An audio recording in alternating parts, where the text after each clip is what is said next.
Okay, so we are at the last few lines of the Mishnah, discussing pigel, having the wrong intent at any of the four services you have in mind to eat, or the altar should eat. The sacrifice outside of the right time, or outside of the right place, it's invalid. Outside of the right time is correct. Outside of the right place is a mere invalidation. Okay. So it says towards the end of the Mishnah, Lechol kazayis b'chut, kazayis l'macher. So you say you're going to eat an olive's worth outside of the right place, and then you say kazayis l'macher. Now, there's going to be a big debate in the Gemara about this case. Are you saying this at two separate services? So when you slaughter the animal, you say you're going to eat it outside of the right place, and then when you receive the blood, you're going to say you're going to eat it outside of the right time. Are these statements happening at two separate services, or it's in one service? That's going to be a big debate. So, lechol kazayis b'chutz kazayis l'macher. You're eating your kazayis. You have in mind to eat your olive's worth outside of the right place, kazayis l'macher, and you have in mind to eat an olive's worth tomorrow, meaning at the wrong time. Now, when is that happening? Both of those intents are happening during the slaughtering, or one during slaughtering and one during one of the other services. Either way, next case, kazayis l'macher, kazayis b'chutz, inverse, an olive's worth tomorrow, an olive's worth outside of the right place. Or now you say half an olive, half an olive's worth outside the right place and half an olive's worth tomorrow. Or half an olive's worth tomorrow, half an olive's worth outside the right place. So here's an example. You have two intents. One gets you kares, half of the olive's worth that you're eating outside, that you have in mind to eat outside the right time, will get you kares. But the thing is, you have to have an olive's worth in mind, not half an olive's worth in mind. So they'll still combine together to invalidate the offering, but they won't get you kares. So it's possible of ein bo kares. Now, comes Rabbi Yehuda is going to argue. Here is the rule, he says. We have a Mishnah full of different thoughts you have at different times. Says Rabbi Yehuda, Rabbi Yehuda, Zakal, this is the rule. Kol shemachsheves hazman kadma lemachsheves hamakon pigel v'chayaben alei kares. The imachsheves hamakon kadma lemachsheves hazman possible v'em kares. Says Rabbi Yehuda, which intent did you have first? Which intent did you have first? Did you have in mind outside of the right time first? If yes, pigel. Even if afterwards you have an intent to eat it outside of the right place, which doesn't get you kares. At the end of the day, whatever intent you have first is the one that's primary. Now, where did Rabbi Yehuda argue? When you have two intentions at two different services. So when you slaughter the animal, you have in mind to eat it outside the right time.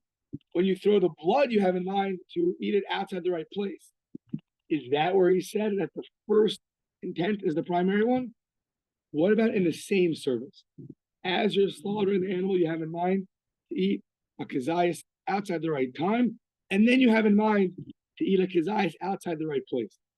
Or is that already like one statement? That's already one thing. So where did Rabbi Yehuda argue? That's going to be a debate.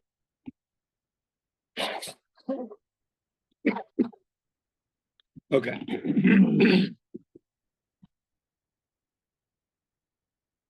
The Chachamim Omrim, no.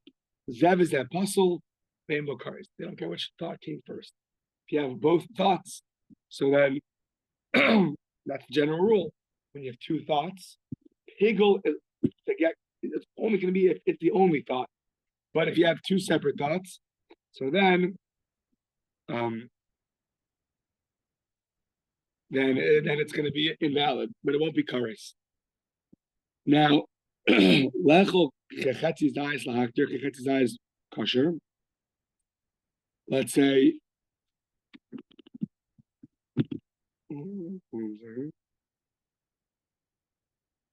yeah, you're going to eat kechetzi zayis, and then you're also going to sacrifice kechetzi zayis. So you're going to eat half a kazayis, and you're going to sacrifice half a kazayis.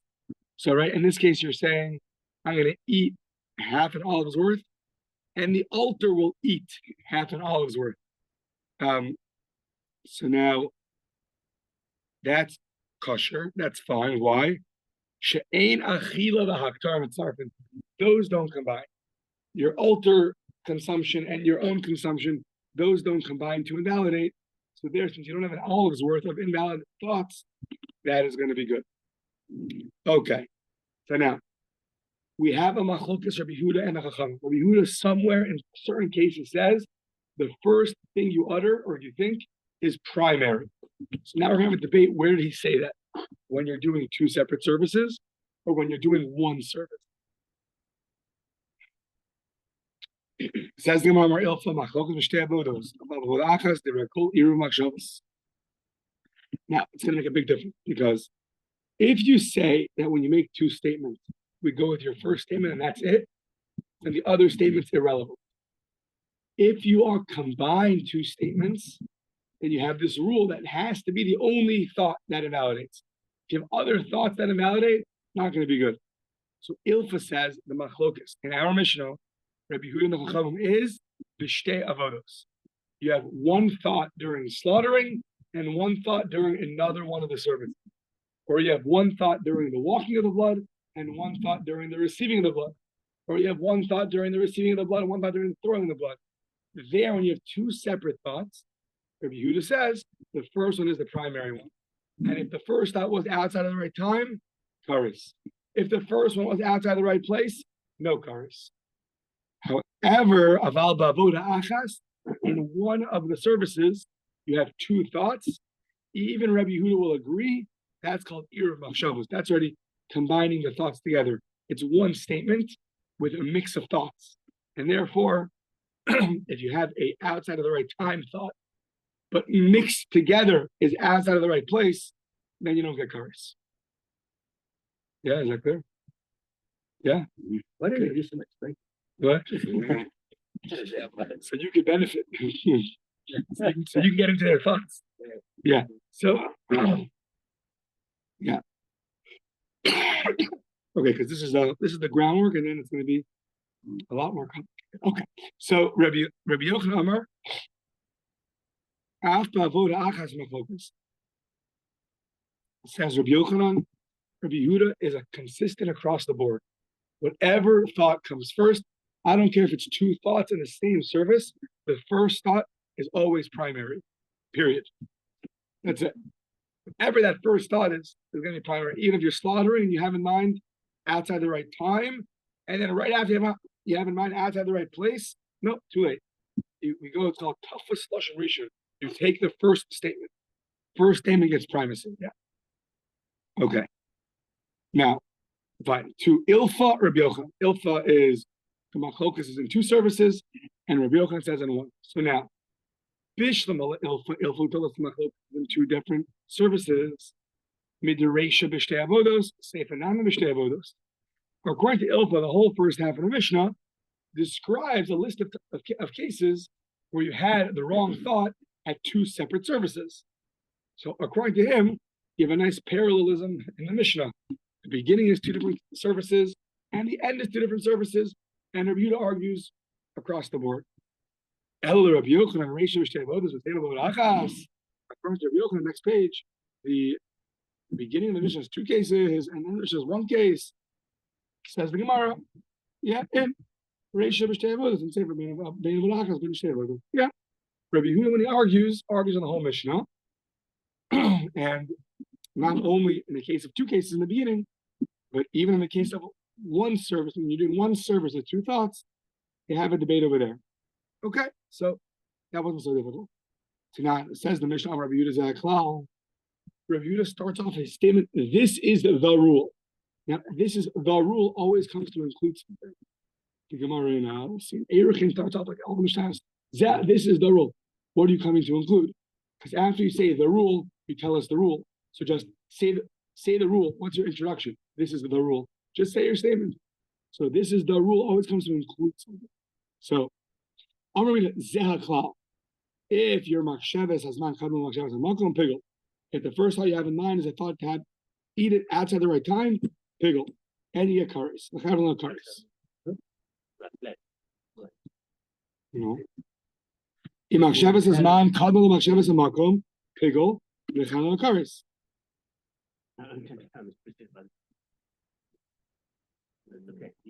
Yeah.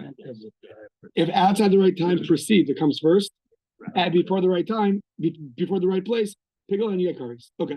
So, yeah. So now, what is it? This is the rule. Well, according to Rabbi Yochanan, that where Rabbi Yehuda argues, even in the case where in one service, it's very good. Not only is this rule true when it's two services, it's coming to include it's true across the board. This is the rule.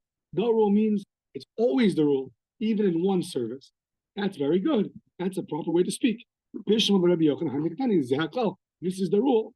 You tell your kids the rule, there is no exceptions. You may not climb on the roof. There's no, oh, but your friend's roof, yeah? No roof. Yeah, so Ela Ilfa, but according to Ilfa, where the machlokas is only in two, where it's in two services, not in one service. So what's he adding by Zehaklal?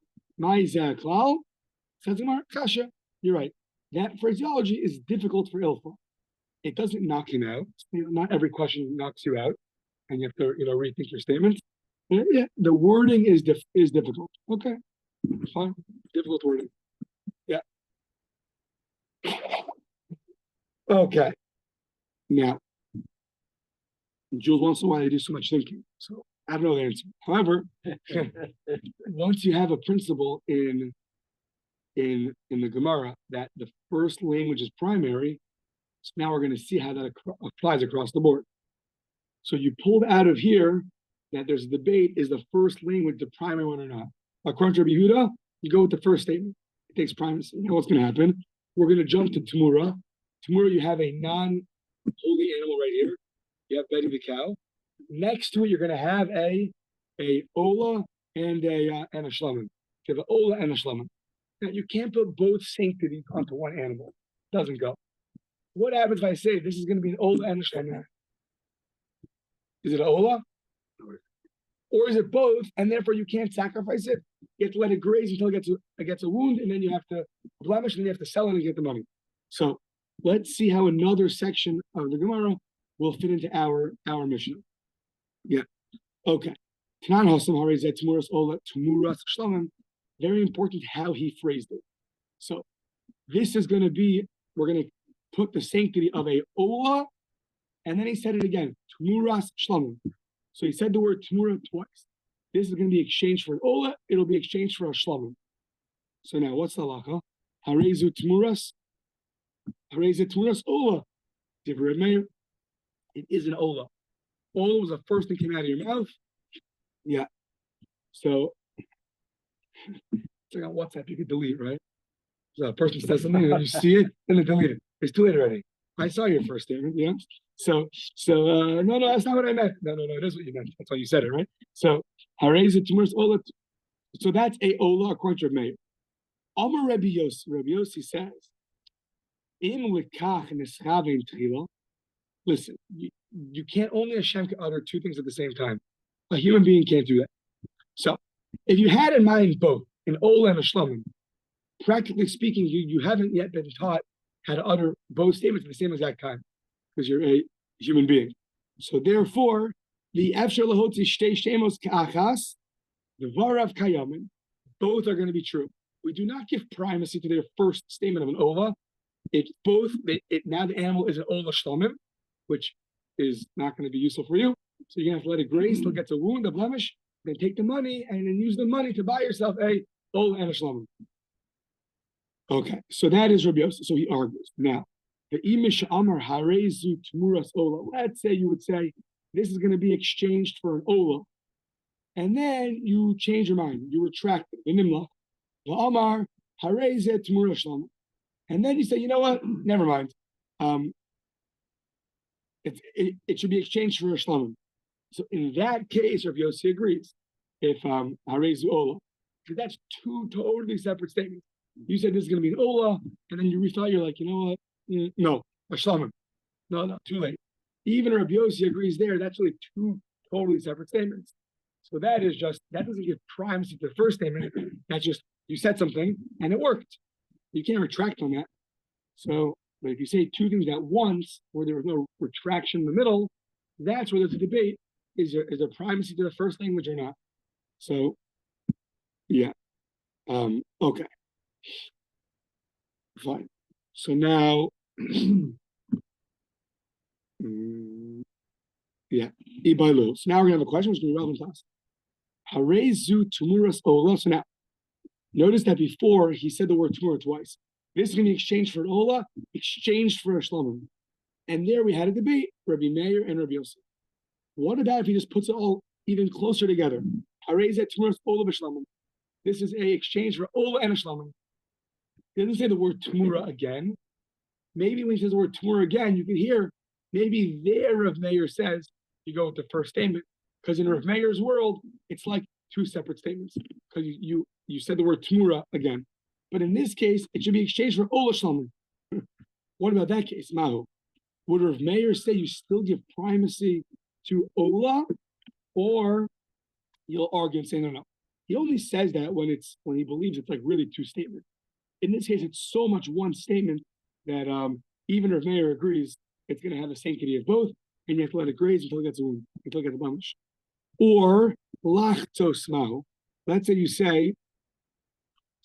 say that really Rav Meir agrees that the first question we just had, it'll really be an ola. However, what if you want half the sanctity to be on the animal? So you want it to be half an ola and a shlamim. Is that one statement, and it'll just be an ola, or do you say that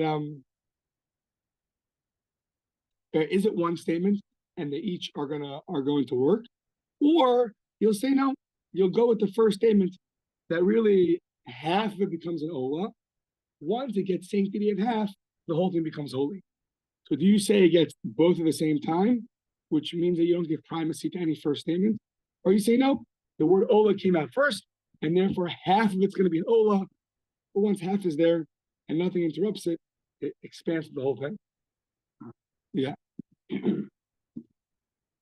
You can't contain it. So you had half. Yeah, but you can't get, once it's half, apparently, the whole thing becomes ola. Oh, we're going to see right now. Coming up. Yeah, we're going to see. No, because there's the trachea and the esophagus. Right. Check both of them, or at least the majority of them. Right. So we're going to see, what if you have a tenth or something after one, and another tenth after the other? Abby, check me, half a count. Yeah. Okay. So now, what about these cases when you say zu tmuras ola b'shlamim? It should be an exchange of ola and shlamim, or you say that it should contain half ola and half shlamim sanctity. Amar Abaye b'hav vaday moder Rav Meir. Rav Meir for sure agrees. Rav Meir was just saying that in the other case, it should be a tumura ola, it should be a tumura shlamim, exchange for ola, exchange for shlamim. There, Rav Meir felt that's already like two statements, and therefore I'll give the first one priority. However, this is so much one statement that for sure he agrees to Rabbi Yossi that the sanctity of both of them goes at the same time. That's what Abaye says. But Rava Amar, no, Adayni Machlokas. Rav Meir says no matter what comes out of your mouth first, it gets priority. Since ola came out first, it's going to be an ola. So, okay, so Machlokas Abaye and Rava. Where's the Machlokas? Rav Meir and Rabbi Yossi. Now, why do you bring this all in? For the follow. Amar Rava Abaye. Rava says to Abaye, Rava who holds that you always give priority to the first thing comes out of your mouth, according to Rav Meir.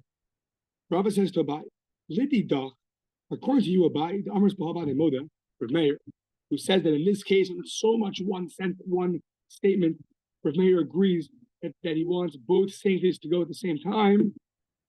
So now, Harei Shchita, Dilechi Lachzos Dami, Pligi, says, excuse me, Rava to Abaye, that when you shechted the animal, so in our Mishnah, when you're shechting the animal, having in mind to have have to have an olive's worth tomorrow and an olive's worth outside of the right time.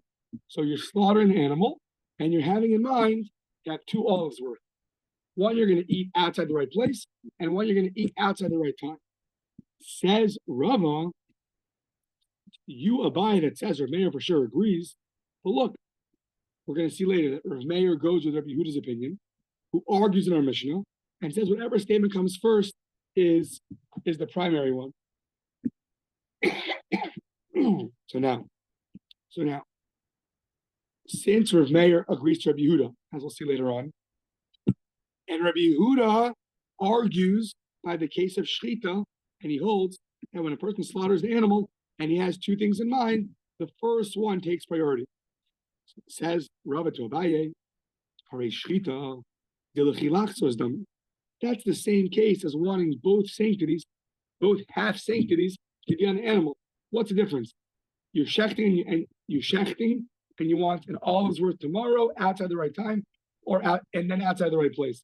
That's the same as half the animal should be an ola and half should be a shlomim. And yet Rabbi Yehuda argues. So in this case also, Rav Meir should argue. So says Abaye back to Rava, no.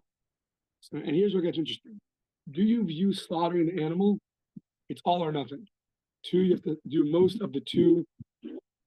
What are they called? Tubes. Thank you. Most of the esophagus and the trachea, most of the 2 tubes, and that's considered shchita, or no, or each one is a significant step. That's 2 opinions. It's only considered slaughtered when it's at the end of the process. No, I hold that each step of the slaughtering is very significant. And therefore, our Mishnah that said, Rabbi Yehuda argued, by the case of slaughtering, was talking about the following. The Amar, Siman Rishon, when you're doing the first tube, you have in mind, I'm going to eat the kazayas chutz l'zmano, outside the right place, outside the right time. When I slaughter the second one, I have in mind, chutz l'mankomo, Siman Sheni chutz l'mankomo. I'm going to eat the olive outside the right place. So really, according to Rabbi Mishnah, it's really 2 separate things. Each tube is a separate thing, and therefore it's not analogous to our case of I want the sanctity, the animal to be half an ola, half a shlomim. That's really like one statement. But this, if each tube is its own distinct entity, it's really like 2 separate statements. It's almost like 2 separate services, because each one is significant in its own right. Therefore, you don't have a question on me. So says Rava back to Abaye, how they argue not only here, but Rabbi Yehuda and Nachman argue in Menachos, in the tractate called Menachos, by the case of scooping up the flour, by the mincha offering. There's also 4 procedures, and there they also argue. Now he says, Hare Kmitza delechilaktos dami upligi. Scooping of the flour should be analogous to our case. Why? Because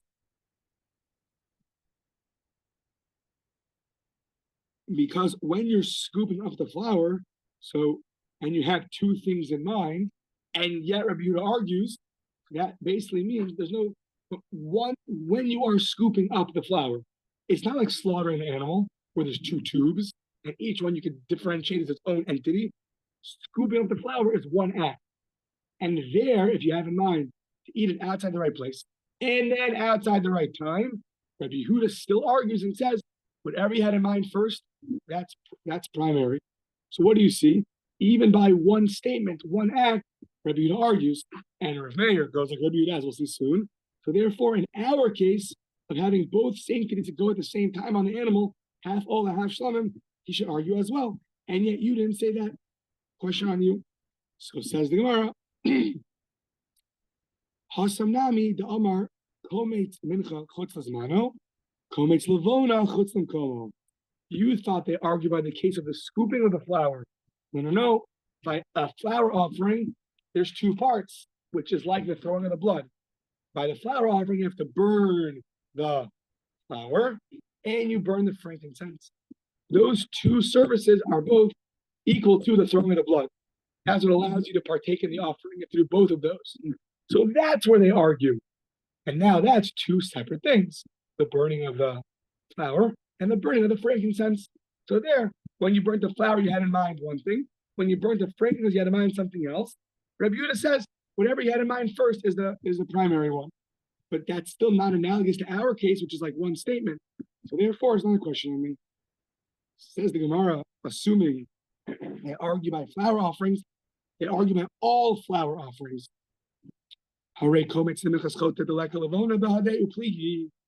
The assumption is they argue by all flour offerings, even the flour of a sin offering. The flour of a sin offering, there's no frankincense. And yet they still argue, which means that in one act, you have two things in mind. Rabbi Yehuda argues, and Rav Meir goes like Rabbi Yehuda. So too, when you want both sanctities to go onto the animal, half ola, half shlamim, that's the same thing, and therefore they should argue here also. Says the Gemara, Amar Rashi, says no, lo pligi. You assume that they argue by all the flour offerings. It's not true. They only argue by some of them, but not by the minchas chota, the one of the sinner. And if you want to tell me that they do argue, Amar Rashi and Imtim Talomar, it's vague. Maybe they argue by all cases, even the sin offering of the flour offering of the sinner. Imtim Talomar pligi b'psios. Where they're going to argue, each step you take, they might agree is its own entity. So when you took one step bringing the flour close to the altar, that's one, just like shchita, each two. And the next step is another one. So that's still going to be two separate sections. And therefore it's like two separate statements. So it's not going to be a question on us.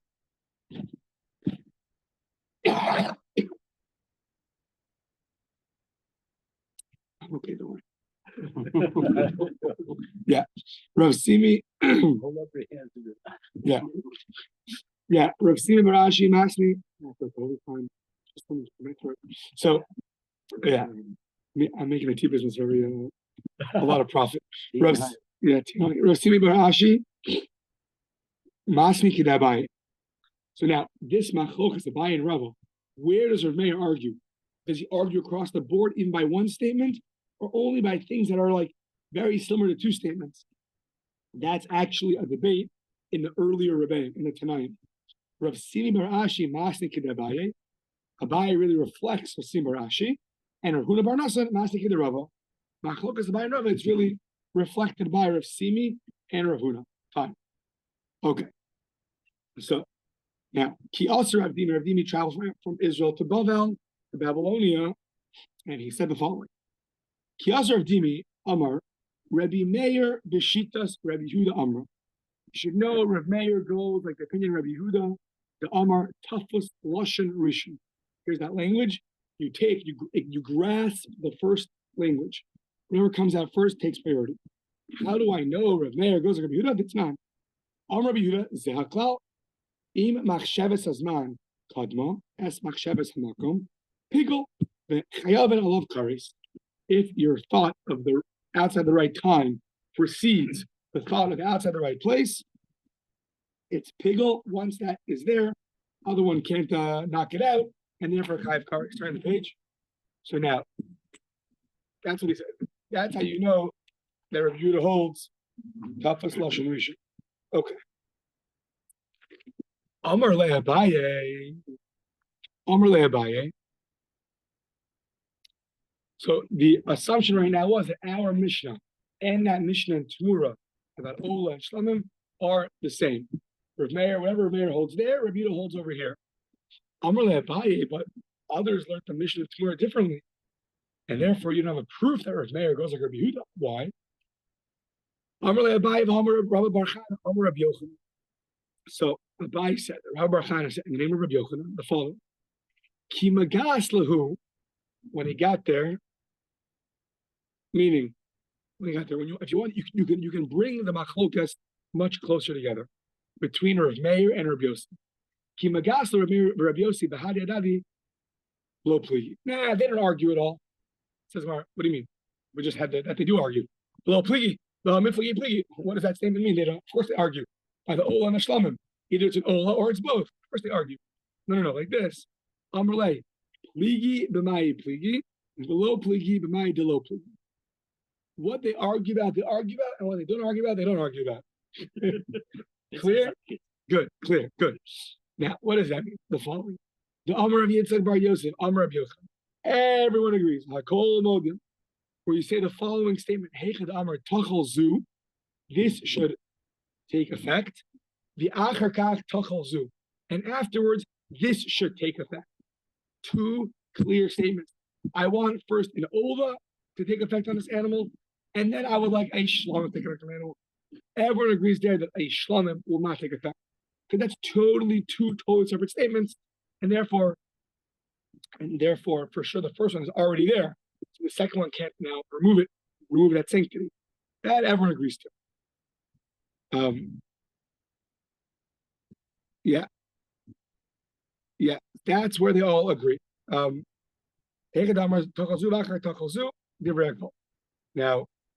Divrei Kol Locha, everyone agrees the second statement is not going to work because the first one's already there. Yeah, so now, the same way if a guy says, I'm going to marry a woman, and he gives her a ring, right?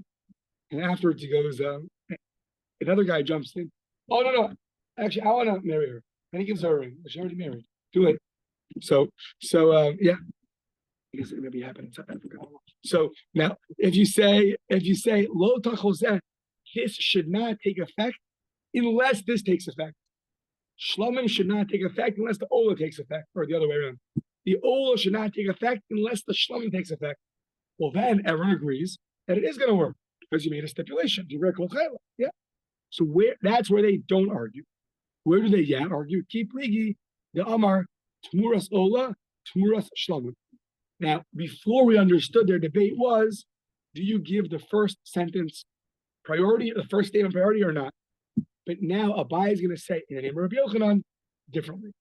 When you say Tmuras Ola, Tmuras Shlomim, you want this animal to be exchanged for an Ola, you want it to be exchanged for a Shlomim. Rav Meir holds, he holds it's only an Ola. Why? If he wanted both of them to take effect, he should have said Tmuras Ola Vishlamim in one night. I want to be an Ola and a Shlamim. Why do you say I want to be exchanged for an Ola, exchanged for a Shlamim? Just say it in one sentence. I want to be an Ola and a Shlamim. The fact that you didn't say that shows us you only wanted an Ola to take effect. So it's not because we go with the first statement, it's because we see from what you didn't say what you really meant. Yeah. Okay. So Shmamina mihadar kahadar. We see from Rav Meir that since you should have said Tmuras Ola v'Shlamim and you didn't say that, you obviously don't want both of them to take effect and only the Ola. The Rabbi Yossi, how come he says both take effect? He says I Amar Tmuras Ola v'Shlamim. If you say Tmuras Ola, if you would have said that statement, Ola and the Shlamim, you could have thought that would have meant Havamina. You want it to be half Ola and half a Shlamim. Therefore, you said Tmuras Ola, Tmuras Shlamim. So if you would have only said it in one sentence, Ola and Shlamim, you would have thought that the animal should be half Ola, half Shlamim. So you spoke out Tmuras Ola, Tmuras Shlamim to teach you want the animal to be completely both, which you can't be, and therefore you have to let it graze, get a blemish, and sell it. So L'haki Amar Tmuras Ola and Tmuras Shlamim. L'meima, okay. L'meima to teach us, to say to us, V'kula Ola, V'kula Shlamim Havya. Okay. So Rava says they argue, and Abai says they don't argue. Amar Le, Hu Amar Lo Pligi, V'ana Mina Pligi. I hold that they don't argue. Abai holds that they don't argue. And yet I hold that they do argue. So Abai and Rava have a machlokes. If Rav Meir and Rabbi Yossi have a machlokes, that's not a contradiction. Rabbi Yochanan, he said in the name of Rabbi Yochanan that they don't argue. And he said in the name of Rabbi Yochanan that they do argue in the name of Rav Dimi. So Rav Dimi came from Eretz Yisrael and said they argue because the first word, the first statement take priority. If that's true, Rav Meir goes like Rabbi Yehuda in our Mishnah. Abai says in the name of Rabbi Yochanan, also Eretz Yisrael. No, they don't argue about this big debate about does the first thing get priority or not. It's a very local debate. It's just in this case, how much can you learn from what they didn't say? Rav Meir says you can learn a lot from what they didn't say. And Rabbi said, no, not so much. And that's that. Okay. Now we're gonna have a long. This is fun. Yeah. Here you learn how to be a wise person coming up. In case you're wondering, here's going to be. We have. Okay. We have time. Let's try to get through this. It's a long run on half page. I think it's here. Amar Ula B'Tem Rav Oshia. It says Ula, and or say some say Rav Oshia said. Evshar Yodin Chavid B'Bavla. Okay, so we have a preface with the question. Maybe my friends in Babylon know the following. Our Mishnah that talked about you have an olive's worth intent to eat it outside the right place and outside the right time, or outside the right time and outside the right place. What was the phraseology in our Mishnah? That's going to make a big difference. Kizayis nan, in olive's worth outside the right time, in olive's worth outside the right place. That's clearly more two separate statements. Or did our Mishnah teach the following? Kizayis vikizayis. That vav joins together the two olives worth. And that's much more one statement. Why does it make a difference if it's olive or olive and olive? Because remember, Rabbi Yehuda is going to argue. So here's the question. If it says olive and olive, that's two separate statements. And then Rabbi Yehuda argues. If it says kizayis or kizayis, it's much more one statement, and Rabbi Yehuda argues. So we have to know what the phraseology of the Mishnah is to know where did Rabbi Yehuda argue. And this is going to be a big question. So now, says the Gemara, Tanan, kizayis tanan. Aval kizayis v'kizayis divrei hakol, eruv machshavas havei. If the Mishnah teaches olive and olive, olive, that's two separate things you have in mind, and then you have a debate. Do you go with the first one or not? But if you set it into one sentence, olive and an olive, that's already one. That's much more one sentence. Maybe when it's so close, it's not much one sentence, there even Rabbi Yehuda will agree that it's like two thoughts at the same time, and therefore he'll never say that the first one will take priority. Meaning, if your first thought is to eat it outside the right time, which usually gets you kares, where did Rabbi Yehuda say that? When you say an olive's worth, eat outside the right time, in olive's worth, eat outside the right place, there it's two distinct thoughts you had. There Rabbi Yehuda says that we go with the first one. But if you said, or you had in mind, in olive's worth outside the right time and olive's worth outside the right place, you put them together, so that's much more like you're having two thoughts. That's much more like one statement. You're having two thoughts, not simultaneously, because that's something. You're having two thoughts that are mixed together.